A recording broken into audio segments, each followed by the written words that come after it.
Have to say to all of this? For me, it's just a lot of propaganda and lies, right? At we won because we have a lot to say about you having been proposed as a deputy governor to him and he declining, about you not having a chance and nobody expecting that what happened on February 24 with Labour Party dominating the polls in Lagos in terms of the outcome, that nobody should expect that because the people who voted for Peter Obi on February 25 have since left town and that you don't even stand a chance in this election. So many other details. I'm sure you probably watched the interview. So he even says you have a case in court that you are not even a candidate. I guess in that regard, he was referring to the Awamaridi, the Awamaridi matter, who says he's the authentic candidate of the Labour Party. What do you have to say to all of this? For me, it's just a lot of propaganda and lies, right? At the High Court, we won because we have, in fact, his withdrawal letter. At the Appeal Court, his case was thrown out. As of today, he has not submitted any case at the Supreme Court. Right? So that's matter, and he has even run out of time to submit any case. Yes. So that case is dead, is done.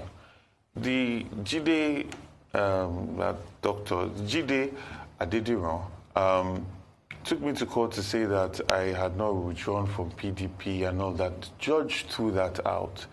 And legally, we've been focused on actually doing productive things and getting injunctions to ensure that INEC follows the due process of doing electronic transmission of votes. That INEC does not use MC Uloma to move material. So in terms of judiciary, all that is done. There's no issue, there's no controversy. And the legal secretary of the party has come out to say such. My lawyers have also done a press conference to address this. In relation to being imposed, it's very unfortunate because all of this I saw coming. And I told the leaders of our party, from when he took a list of ad hoc delegates and wrote it and did a lot of fraudulent things with that, and we told them, I told leaders in the party, as you are doing like this, the first people that are going written out in this party are you. Because someone just came to the party and this is what they did. By doing that, he sets himself up to have an advantage, perceived advantage in a primary. But the fact of the matter is this, all the leaders came together and said, listen, this ticket with both of you will be unbeatable, right? And it's not something I was happy about. But a party is about consensus building and moving forward, right? And there was an agreement. Unfortunately, he denies and lies about this, but he will lie about it on air, but go and prostrate and apologize to Chief Bode George and the BOT members, people like Bokna Kirili, Prince Akitoye, PDP. He will go and prostrate there and say he's sorry for offending them. He talks from two sides of his mouth. So the fact of the matter is that there was no such imposition. If he was so confident, he could have insisted from get-go, sir, I have someone else that I'd like to be deputy, and I want us to run. Let us contest. I was denied the opportunity to contest after building structures for over 4 years, after spending so much money on a ticket, right? I was denied the opportunity to contest because he went and told these leaders that I want to work with this person as my deputy, right? Afterwards, the whole process now changed. But the fortunate thing about all of this is this. Everything has worked out the way God destined for it to work out. So I'm not here to complain. It's just important that people don't continue telling lies, out of desperation and the position that they find themselves in. And that's why I felt it's important to come and clarify, because there's too much lies going around that we can just be issue-based, focus on what we're going to do for Lagos, and move the conversation forward. Absolutely. Now, one of the things, because again, just to respond to one other thing he said around godfatherism, he'd made allusions to the fact that perhaps you also have a godfather in terms of someone who is backing you. In fact, the Chief Bode George you just mentioned is backing you, and he doesn't even understand why he would be backing you against his own party's candidate. That was one. So to clarify that, because that's been a big topic of conversation here in Lagos State, Do you have a backing of a godfather? Who is your godfather? In the spirit of openness and transparency, let the people of Lagos know this. Then the second aspect of that is just in terms of, do you have a personal relationship with Jandor? People are saying, at the electorate, or some people, that your fights is a distraction from the goal. In fact, you're spending more time talking about each other, yet you have a big opponent in the person of the incumbent governor of Lagos State, Babajide Sanwo-Olu, that this could potentially cost either of you the seat of governorship. What's your take on this? Okay. So just to call it the godfather thing. In Labour Party, there is no godfather. I have no godfather. I even had no godfather in PDP. I had mentors. I had leaders, right? It's very ironic because most of the leaders in the party, and I know that Dr. Agbati is familiar with most of these people. You can call and find out. There are rumors of money being embezzled, monies that were sent for rallies that were embezzled, money that was sent for elections that were embezzled, and just tiffs that have happened with the entire structure of the party. The narrative that he brought to get the ticket was that he was bringing half of APC to add to the PDP for us to win. That was the story.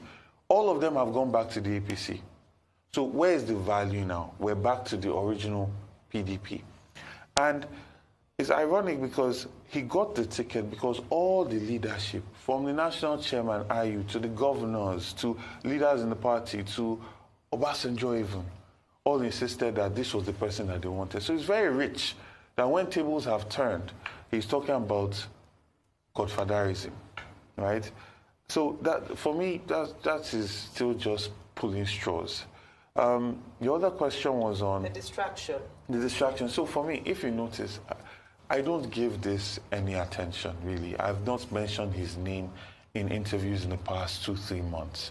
It's just unfortunate that there's so much lies going on. That's intentional because his strategy is to weaken or to create a perception of a candidacy that is unsure, right? Even though he knows for a fact that this case is dead, but he's bringing it up. So I had to come on air to actually say, there's no such thing. And party has announced this, my legal team has announced this, legal secretary of the party has announced this. There's no such thing. That case is done. I won at High Court, Appeal Court, and there's no case at the Supreme Court. Okay, so, but I just got something now that shows that there was a case filed at the Supreme Court. It is stated here that it was received by Josiah B.A.G. Atta, Municipal Executive Officer, Lagos, Court of Appeal, 8 February. A notice of appeal. Take notice that the appellant being dissatisfied with the judgment of Court of Appeal, Lagos Division, Honorable Justice Oyegoche Otasi and Justice Omoro Akibami and Justice Ibrahim Suraju delivered on the 2nd of February, doth hereby appeal to the Supreme Court upon the grounds set out in the paragraph and shall be the hearing of the appeal seeking relief. Okay. I just got this in circulation. What's going to be your reaction? Also, there's also another letter in circulation of when you wrote to apply for the position, of the deputy governor, the deputy governorship candidate on the 19th of July 2022. Yes. Okay, please, can I see your phone? Yes, please. Okay. So, you get a notice from your lawyers that an appeal is going to be made. Yes. But then you now have to collate all your documents and submit it. As at today, that has not been done. Okay. As at today, there's a time, because elections are on Saturday, you are not going to be hearing electoral matters before, pre-election matters before election. So that's the basis on which I'm saying. And then it's very interesting that you bring this thing out, because I remember when he asked that people that are interested in being deputy governor write a letter of application. I called Chief Bode George, I called Bucknor, I called all the leaders of our party. I said, this was not what was supposed to happen, right? There was an agreement, and for this I withdrew, right? So why are you asking? They said, just write it, so there are no excuses. So, and if you notice, in my letter, I simply said, I write formally apply for a position of deputy governor to flag bearer of our great party. Kindly find attached the following. Endorsement from Ward Chairman's Forum, Lagos Island. Endorsement from 20 local government chairmen. My CV. That's it. I'm not writing stories. Please, this is why I should be like most other people. I simply stated the facts that 20 local government chairmen have endorsed me for this position. The entire Ward Chairman of Lagos Island have endorsed me for this position. So the party structure is with me for this position. right? Even though you want to try and create, this was not an application for, no, I came in a position of authority and power because we had already agreed. Or you want to turn the script, or fine. And it's unfortunate because it wasted so many people's time. People that are lifelong, that have been members of the party for so many years. In all of this, have you ever picked up the phone and called Jandor and said, what's happening? Can we sit down and talk and squash this? Okay, I'm going to be honest with you because that's a very honest question. I don't see the point. Because if I want to talk to get past something, I must respect you because I believe that there's value in your words. I must respect you because I believe that you have a certain level of honor. Now, if I've heard you say to leaders that this is what I'm going to do, but I've then seen you on TV saying that you never had those conversations with leaders, on what basis am I going to have a conversation that can truly move forward if your words are watery? There's no point to it. Okay, let's move beyond Jandor and the politics between both of you. Let's talk about tomorrow. Thank you. Now, the first thing is Next tomorrow. Saturday. I'm already already there. What some people have described as political oro. Yes. In Etiosa area, Ekate, Elegushi, and I saw as well. And I saw a report saying that it won't affect the elections, and you trying to justify that the elections will start at 8:30 a.m. The Oro will have ended by 5:30 a.m. But concerned citizens are saying this is political Oro. Yeah. Now you have mentioned 3 different places.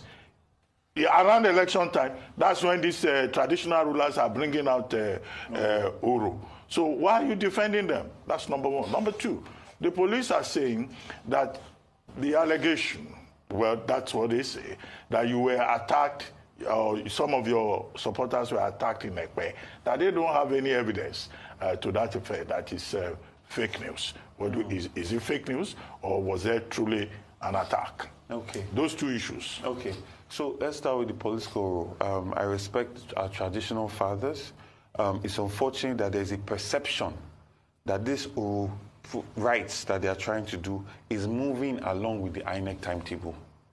And that gives the perception that they're trying to disenfranchise a number of voters, right? And I appeal to our leaders, because before I came in here, I got reports, I got intelligence that Oba Elegushi has either denied that these rights are going to happen, or, it's not clear. It's not clear. I encourage everybody to come out and vote, to not be intimidated or put in fear. And I encourage our traditional leaders to actually be fathers to all. This perception is very negative. And this is why people are pushing, I will push for a situation where our royal fathers are not selected by politicians, right? They must be selected by their declarations, and the traditional houses should push the royal fathers forward so that they can always be in a position to say truth to power. That's the first thing. Secondly, a conversation about what happened at Ekpe. We have videos. The DPO came afterwards, after those gunshots were fired. So it was not fake news. I was there.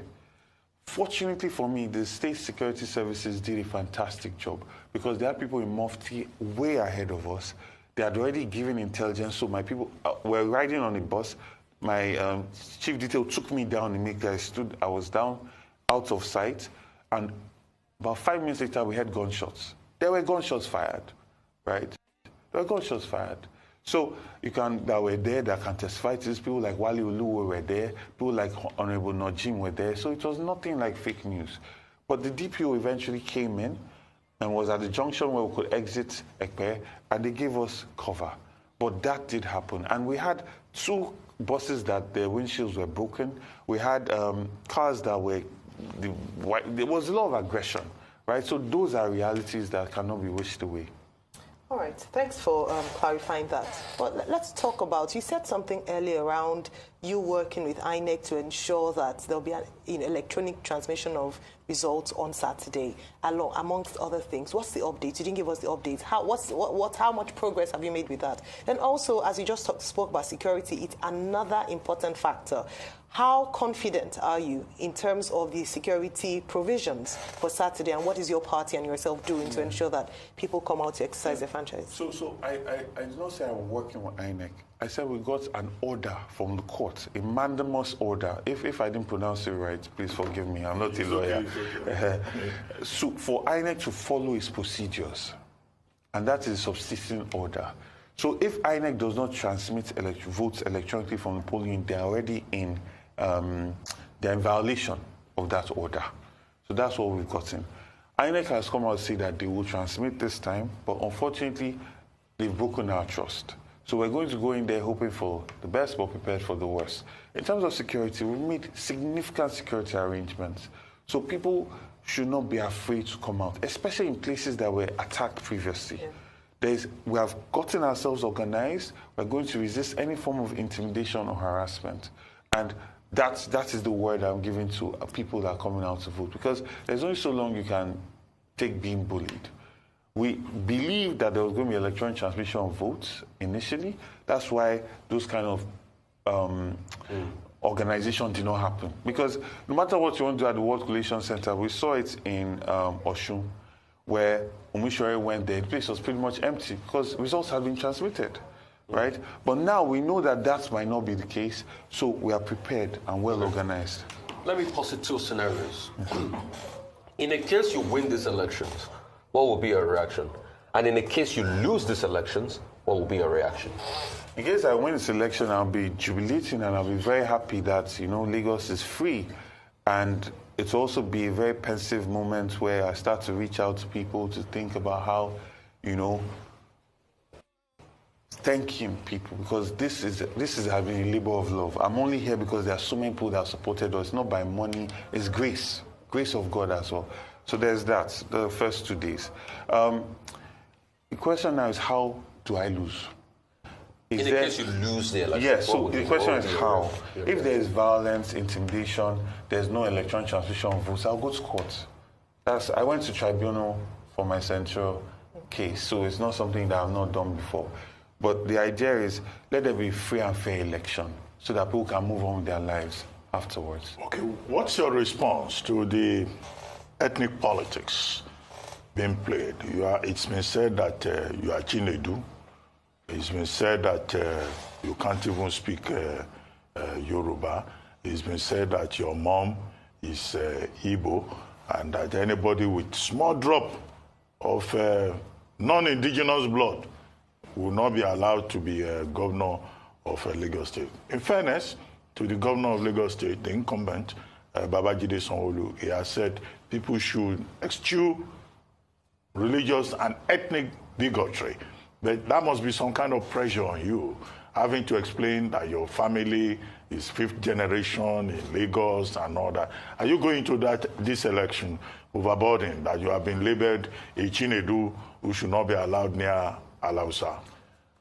I would have if the governors we've had were from Lagos, but they're not from Lagos, and they're not indigenes of Lagos, and a lot of benefits that Lagos has given to these people, Lagosians and indigenous Lagos will not get it in their respective states.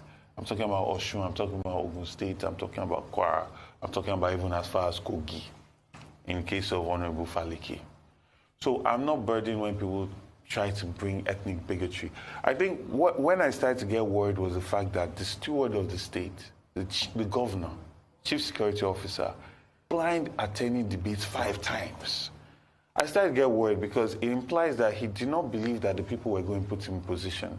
He believed that the political structure, his godfather, was just going to get him into position.